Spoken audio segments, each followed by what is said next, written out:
বর্তমান দুনিয়াতে যারা বলে আমরা ওলি মানি না, আউলিয়া মানি না, তারা ভণ্ড। তারা কি? ভণ্ড। এদের মতো ভণ্ড জমিনে আর কেউ নাই। এরা বুখারী শরীফ মানে না, কোরআন শরীফও মানে না।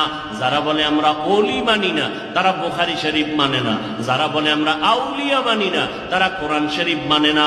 আলা ইন্না আউলিয়া আল্লাহ লা খাউফুন আলাইহিম ওয়া লা হুম ইয়াহজানুন আল্লাযীনা আমানু ওয়া কানু ইয়াত্তাকুন। বুখারী শরীফের মধ্যে ওলিদের ব্যাপারে আল্লাহ বলেন হাদিসে কুদসি, মান আদালি ওয়ালিয়ান ফাকাদ আযানতুহু বিল হারব।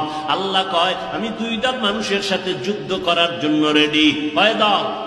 এক দলের কথা কোরআনে, আর এক দলের কথা বুখারী শরীফে। কোরআনে বর্ণিত দল হলো সূরা বাকারা 275 নম্বর আয়াত, ইয়া আইয়ুহাল্লাযীনা আমানুত্তাকুল্লাহ ওয়া যারু মা বাকিয়া মিনার রিবা ইন কুনতুম মুমিনিন। যারা সুদের সাথে জড়িত এদের সাথে আল্লাহ যুদ্ধ করার জন্য তৈয়ার। বুখারী শরীফে আল্লাহ ওই দ্বিতীয় দলের কথা বলেন, যারা ওলিয়া উলিয়ার সাথে বেয়াদবি করবে, দুশমনি করবে। আল্লাহ কয় নবী জানায় দেন আমি তাদের সাথে যুদ্ধ করার জন্য তৈয়ার। সুদখোর যারা, এদের সাথে আল্লাহ যুদ্ধ করবেন।